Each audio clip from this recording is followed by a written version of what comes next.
안녕하세요.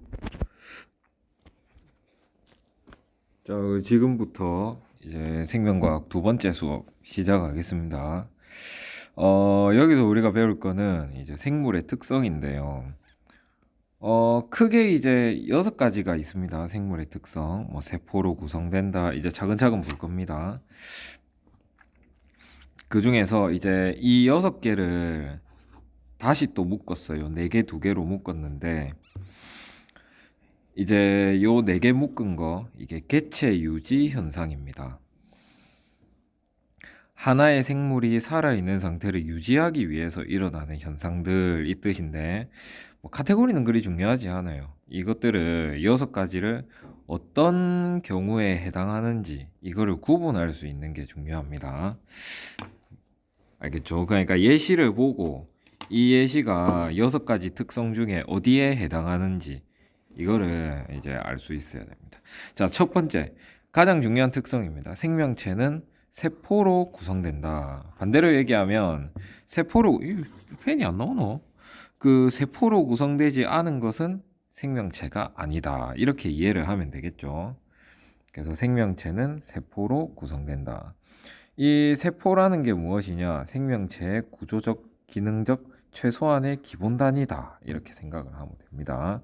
그래서 뭐 예를 들어서 원핵세포, 진핵세포, 그리고 체세포, 생식세포, 뭐 단세포, 다세포 이런 것들이 있습니다. 원핵세포는 핵막이 없는 세포입니다. 그래서 보통 뭐 이렇게 생겨가지고 정자 아닙니다. 안에 DNA가 널브러져 있고 리보솜들이 이렇게 있는 1학년 때 했던 거 기억납니까? 이런 게 이제 원핵세포고 이제 진핵세포는 핵막이 있는 세포입니다. 그래서 이제 뭐 동물세포, 뭐 식물세포 이런 것들입니다. 예전에 이런 분류한 적 있죠. 세포를 크게 원핵과 진핵으로 분류를 하고 진핵세포는 다시 식물세포, 동물세포로 구분할 수 있다. 이런 거 했었지. 1학년 때. 원핵세포를 두 글자로 세균이라고 합니다. 세균 영어로 박테리아라고도 합니다. 바이러스 아닙니다. 박테리아. 그다음에 체세포, 생식세포는 생식할 때 쓰는 세포 있죠. 정자 그리고 난자 이게 생식세포입니다. 요거 두 개를 묶어서 생식세포라고 부릅니다. 이제 생명체는 세포로 구성된다. 자, 다음. 자, 두 번째 특성입니다. 생명체는 물질 대사를 한다. 이 물질 대사 두 가지 있던 거 기억나나? 동화작용 그리고 이화작용. 자, 이 생명 현상을 유지하기 위해서 생명체 내에서 일어나는 모든 화학 반응을 물질 대사라고 합니다. 뭐 조금 어려운 말이긴 한데 이 생명 활동이라는 건 근본적으로는 화학 반응입니다. 알겠죠? 이 화학 반응이라는 게 뭐야? 물질이 분해되거나 합성되면서 이제 뭐 원자들의 결합 상태가 변하는 게 이제 화학 반응이잖아. 그러니까 이렇게 분류하는 겁니다. 합성되는 거, 저분자가 고분자로 합성되는 것이 동화작용. 고분자가 저분자로 분해되는 것이 이화작용. 이렇게 구분하는 겁니다. 그래서 이 합성하는 과정에서는 에너지를 흡수하게 됩니다. 물질이.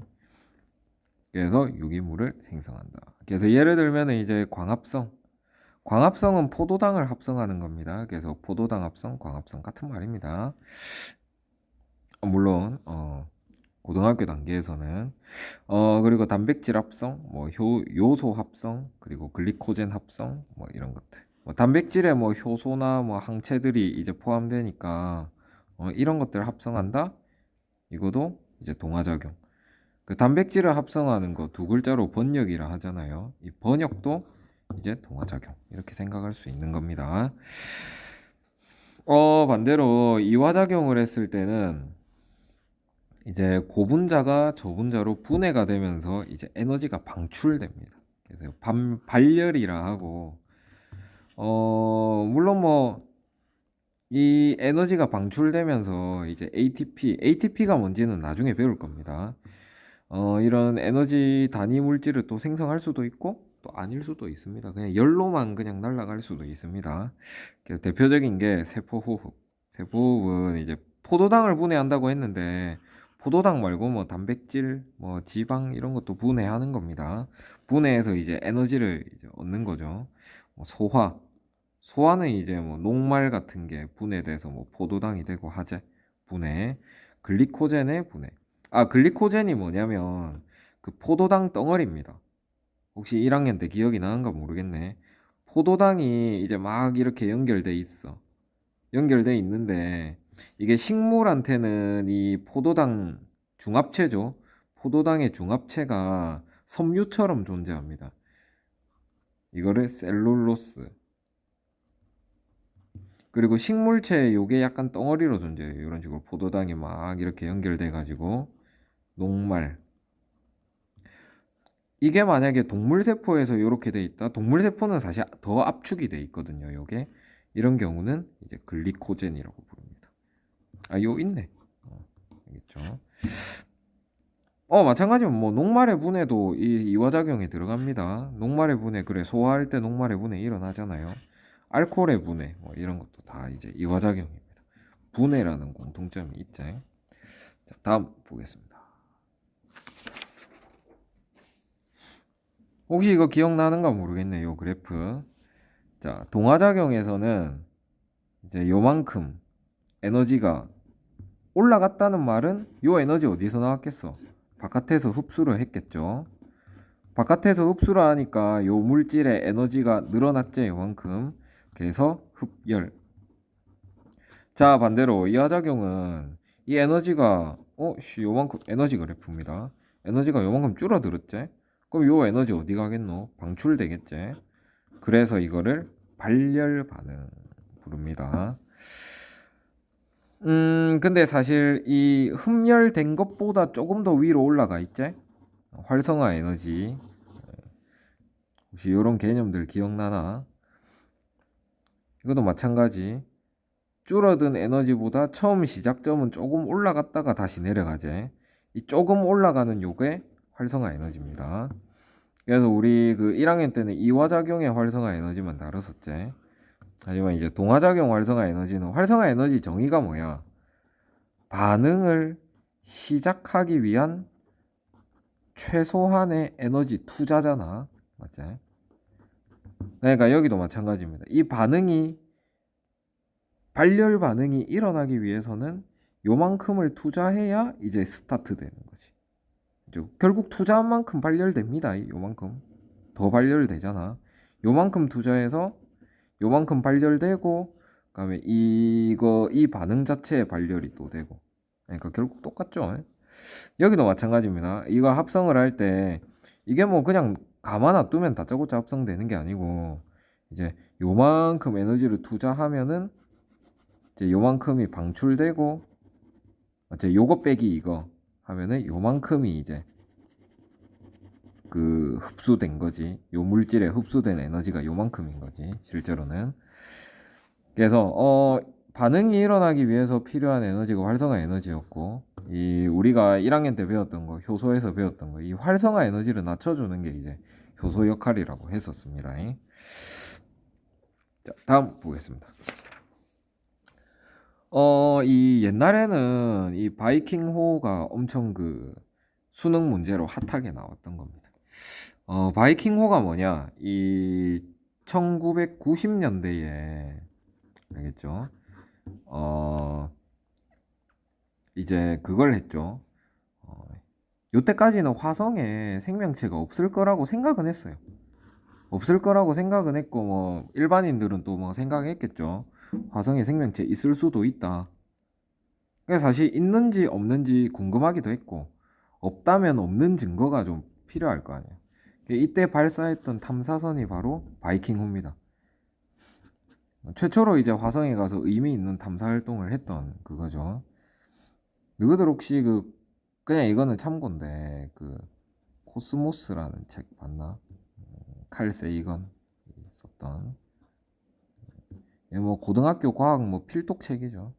이 칼 세이건이 기획했던 게 바로 이 바이킹호입니다. 그래서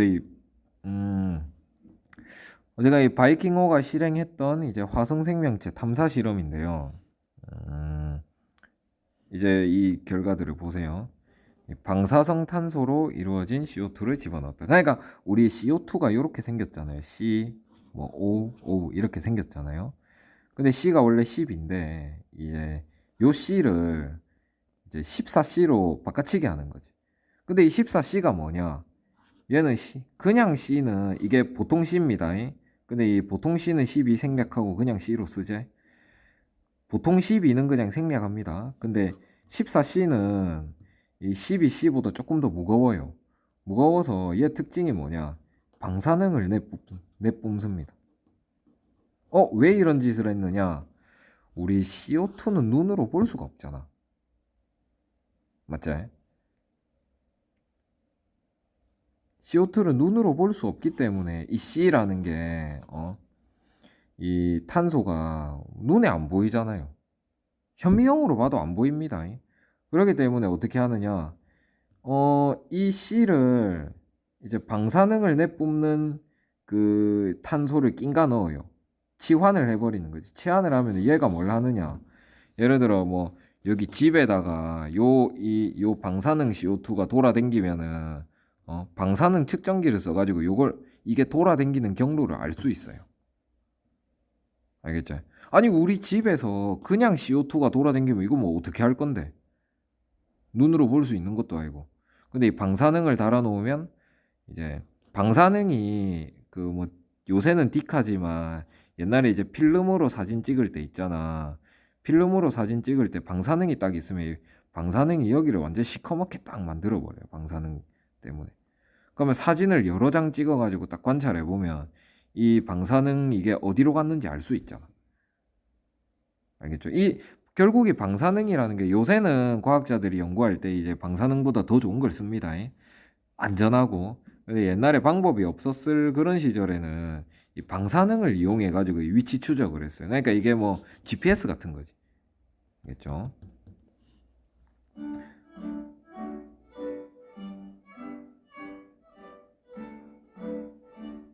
뭐고? 그러니까 보면은 이 방사능 탄소로 이루어진 CO2. 그럼 요 CO2는 이제 방사능을 내뿜겠죠. 요렇게 쭉쭉쭉 뿜습니다. 자, 집어넣고 이제 토양을 가열하면서 계측기로 확인한다. 자, 이게 좀 애들 이해가 잘 안 된다 해서 조금 이제 자세히 설명을 좀 넣었습니다. 만약에 우리 이거 알죠? CO2랑 그다음에 물이랑 그다음에 빛을 하면은 이게 포도당이 되잖아요. 그죠? 이게 뭐 C6, H12O6인데 그리고 산소가 나오잖아요. 광합성을 했을 때. 그러면 이거에다가 방사능을 넣어놨어. 방사능 C를 낀가 넣었어. 14C. 그러면 이 C가 결국 뭐가 되노? 포도당이 되잖아. 포도당의 요 C가 14C 방사능 포도당이 되는 겁니다. 그럼 요 포도당은 이 방사능을 내뿜는 포도당이 되는 거지. 이해됩니까? 자, 그래서 이렇게 탐사를 했습니다. 잘 보세요. 이 CO2가 이 방사능 CO2죠. 방사성 CO2가 이제 포도당으로 합성돼서 토양에 쌓일 겁니다. 아마 광합성이 일어났다면. 물론 이제 화성에 식물이 있냐 없냐 이건 눈으로 보면 되는데 우리 실제 지구 광합성의 한 6, 70% 세균이 하고 있잖아요. 광합성 세균이. 그러니까 여기서도 궁금했던 게 이 토양 속에 광합성 세균이 존재하냐 아니냐 이거는 뭐 우리가 뭐죠? 그 작거든.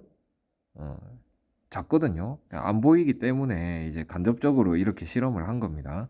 만약에 이 토양 속에 그 광합성 세균이 있다.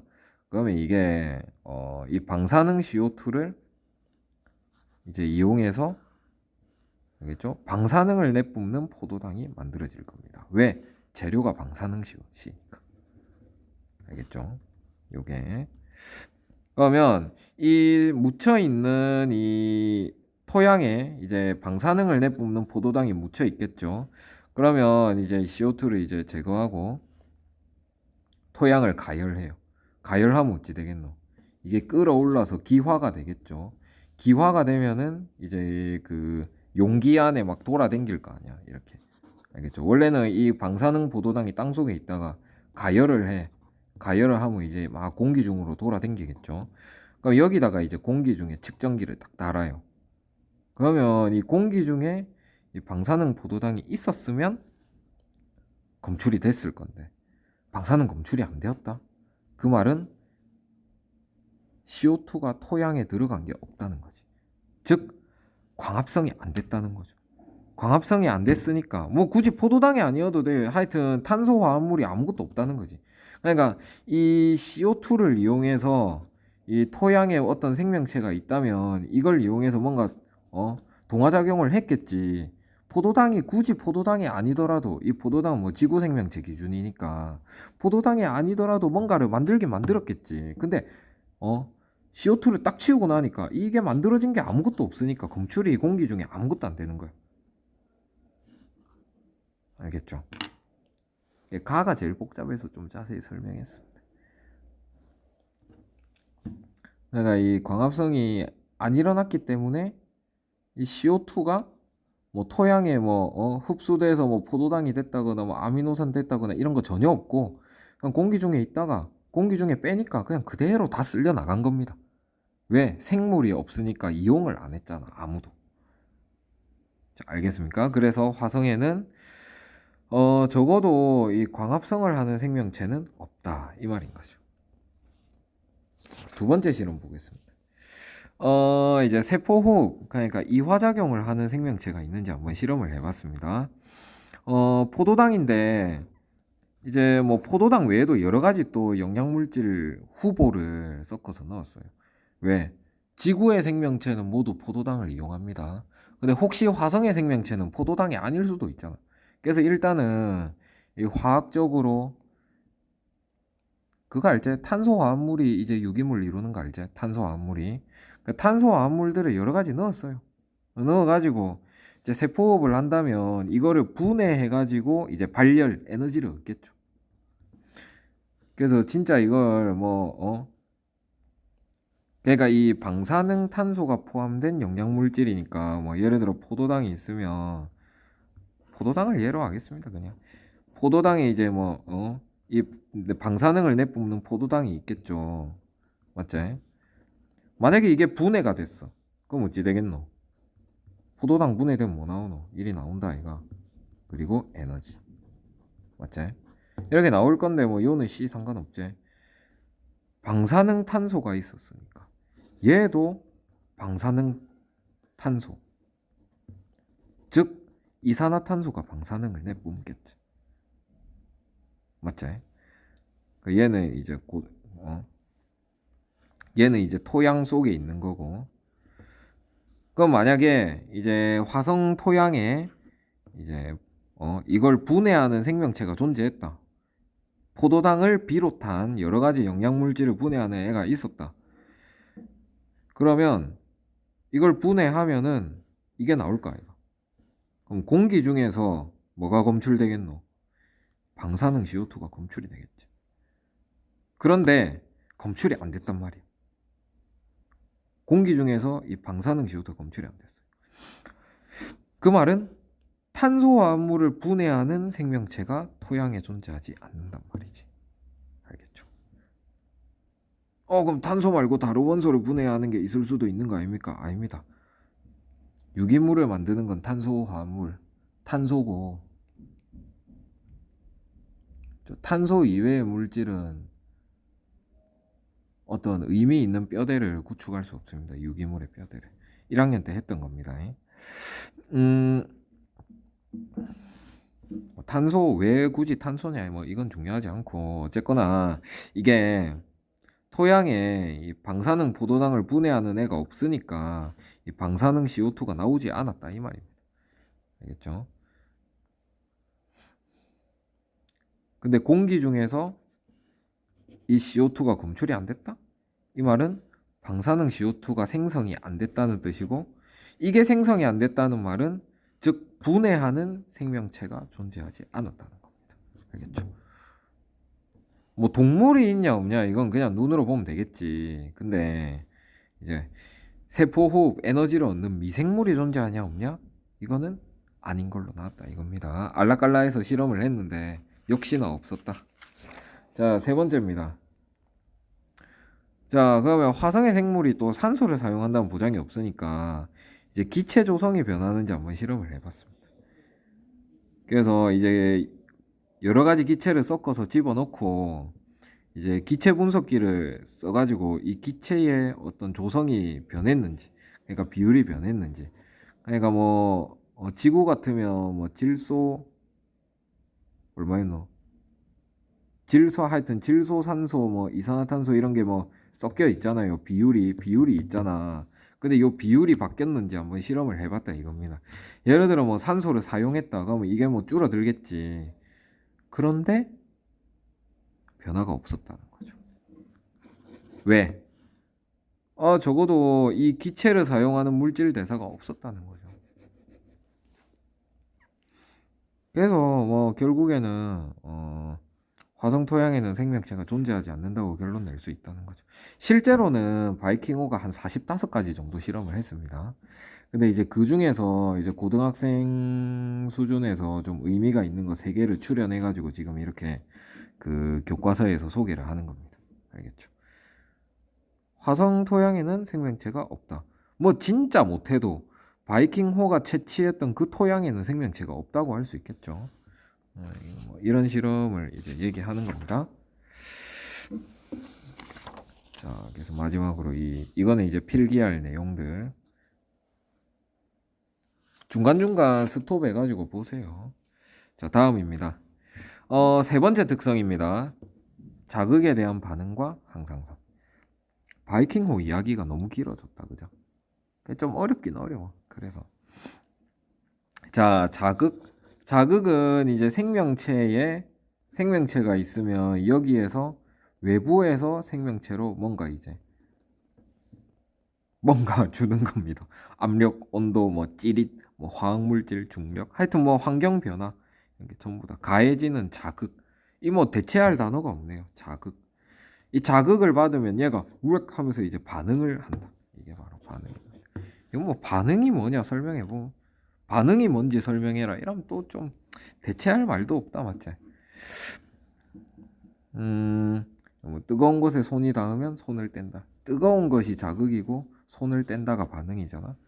물체가 날아오는 게 자극이고 눈을 감는 게 반응이지. 빛이 자극이고 빛을 향하는 게 반응이지. 이런 것들이죠. 자극과 반응. 그리고 항상성이 뭐냐? 이제 체내 환경을 일정하게 유지하려는 성질이다. 더우면 땀이 난다. 체온 일정하게 유지. 밥을 먹어도 혈당은 일정하게 유지된다.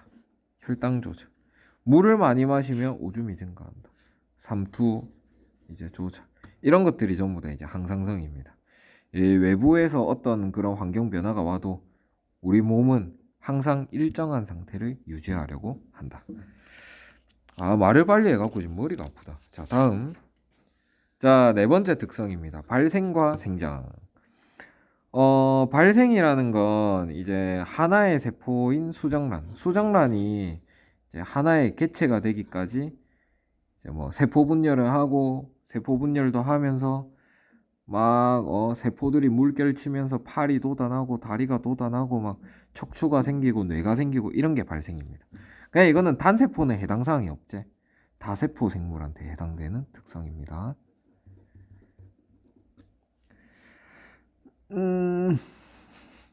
마찬가지 이것도 다세포 생물입니다. 세포가 세포 분열해가지고 세포의 숫자가 늘어나고 세포의 숫자가 늘어나니까 크기와 몸무게가 증가하는 겁니다.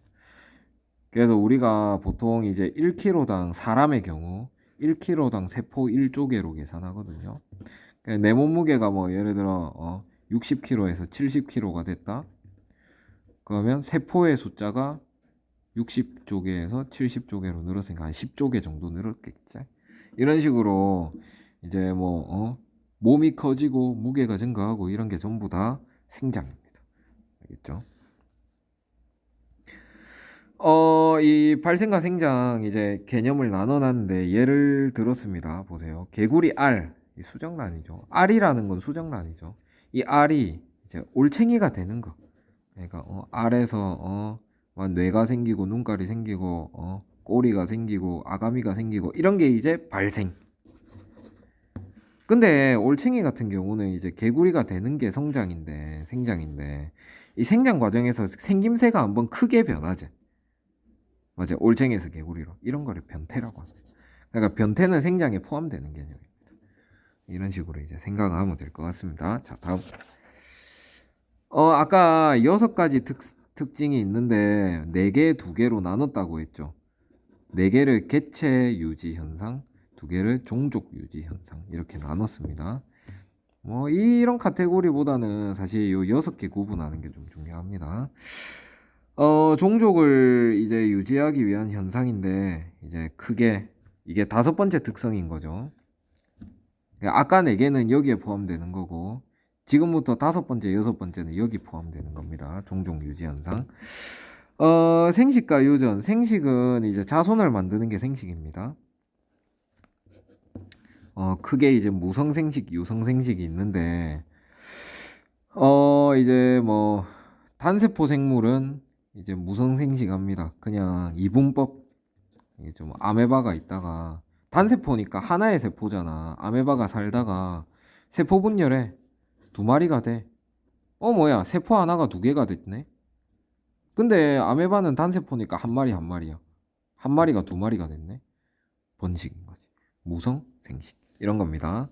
반으로 쪼개지면 이분법이고, 이게 만약에, 세포 분열을 하는데, 세포 분열도 아니고 조금 애매하게 세포 분열돼. 한 요렇게 돼. 그래서 큰, 분열하고 나면 큰 거 하나, 이 쪼매난 관계가 나와. 그러니까 사실 이게 뭐 그냥 세포 분열이고 뭐 새끼 낳은 게 아니잖아. 세포 분열인데 비대칭으로 세포 분열된 거잖아.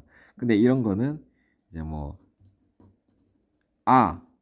애기, 애기 할 때, 아기 할 때 탈출, 아기가 탈출, 아기를 낳은 거랑 비슷하다 해서 출아법이라고 합니다. 알겠죠? 그러니까 세포 분열할 때 반으로 딱 쪼개지면 이분법, 단세포 생물이 비대칭으로 분열하면 출아법. 유성생식은 다세포 생물의 번식입니다. 그래서 물론 여기에 뭐 버섯, 곰팡이 이런 것도 포함됩니다. 정자와 난자가 결합하면서 이제 번식을 하는 건데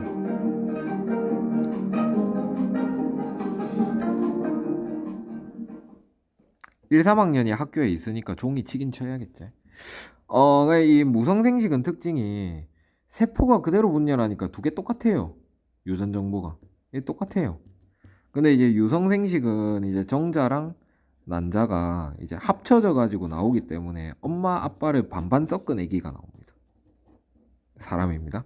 하여튼 이게 유성생식은 사실 진화적으로 더 유리하긴 해요. 사실 둘 다 유리해요. 이건 속도가 빠르고 이건 속도가 느리지만 다양한 자손이 나오니까 배웠지. 유전적 다양성이 크면 멸종될 가능성이 작아진다. 1학년 때 배웠던 거 있죠.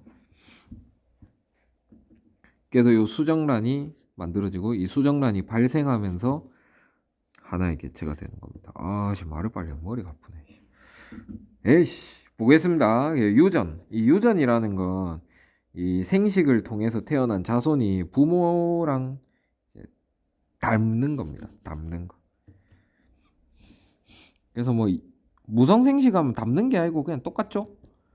근데 이제 유성생식을 하면 닮는 거지. 똑같은 게 아니고. 알겠죠? 아빠를 닮고 엄마를 닮는 거지. 왜 둘이 섞어서 만들었으니까. 예를 들면 뭐 엄마가 생명이면 아들도 생명. 이건 뭐 나중에 유전 법칙 하면서 배울 겁니다. 이런 현상이 나타납니다. 엄색, 아색. 자, 다음 보겠습니다. 적응과 진화. 이 적응이라는 건 이제 생물 환경 변화에 따라 이제 생활 습성이나 이제 뭐 적응도 사실 좀 어떤 대체할 말이 없다, 그죠? 눈신 토끼는 이제 흰색으로 변한다, 겨울에. 이제 클로킹 할 수 있는 거죠. 사막의 선인장은 잎이 가시로 변했다. 진화는 이런 적응 과정이 이제 오랜 세월이 지나면서 유전자가 변하면 새로운 종이 나타나. 이런 겁니다. 그러니까 이 적응과 진화의 차이는 유전자가 변했냐 안 변했냐의 차이입니다. 알겠죠? 예를 들어 뭐 그런 거 있거든. 이 경남에 사는 애들이 이제 저 강원도 군대에 가면은 이 경남은 뭐 겨울 해봐야 뭐 영하 잘 안 되잖아. 근데 강원도는 막 영하 20도 이래 간다 아이가. 그래서 이제 군대에 2년 있다가 경남으로 내려오면은 어 분명히 고딩 때는 겨울에 추웠어. 아 창원의 겨울 너무 춥다. 근데 이제 군대 2년 짱 박혔다가 이 강원도 갔다가 이제 영하 20도 30도 막 맨날 눈 오고 이런 거 보다가 이제 창원에 내려오면 창원이 너무 따뜻해. 와 창원이 이렇게 따뜻한 곳이구나. 이런 게 적응이지. 맞지? 뭐 강원도에 뭐 찬바람 쐈다고 유전자가 변하는 건 아니다 얘가. 이런 게 적응이고 이제 뭐 예를 들어서 뭐 사람들을 뭐 저기 백두산 쪽으로 이제 보냈어. 백두산 보내니까 추위에 강한 애들은 살아남고 어 추위에 약한 애들은 뒤졌어. 뒤져가지고 원래 집단에는 추위에 약한 유전자들도 있는데 이제 백두산, 러시아 이런 데 보내삐니까 강한 애들만 살아남아서 추위에 강한 애들 비율이 높아진 거지. 유전자 비율의 변화 이게 바로 진화 이거. 1학년 때 했던 거지. 뭐 전화가 왔네. 알겠죠? 대충 뭔지 알겠죠? 그래서 이렇게 되는 겁니다. 3학여우는 이제 온대지방의 여우, 아예 사막 아니잖아요. 북극입니다. 북극. 자, 북극 여우는 이제 이 사막 여우에 비해서 아닙니다. 사막 여우 맞습니다. 사막 여우는 이 온대지방은 중간이잖아. 중간에 사는 애들보다 귀가 크고 몸집이 작아요. 그러면 보통 애들이 이렇게 생겼고 얘는 이제 이렇게 생겼는데 이제 사막 여우는 이렇게 생긴 거지. 알겠죠? 좀 애나이. 그러면 이제 열 방출이 많이 되겠죠. 사막이 더우니까 이런 게 이제 진화입니다. 그러니까 이런 애들은 뒤지고 이런 애들이 살아남은 거잖아, 사실. 아, 뭔데 자꾸 종이 치노? 이거 1학년 때 했던 거 기억납니까? 오염된 숲에 검은 나방이 많다. 클로킹. 먹이에 따라 부리 모양이 다르다. 이런 겁니다. 오늘 수업 많이 했는데 뭐 형성평가 이거부터는 다음 수업 시간에 하겠습니다. 수고했습니다.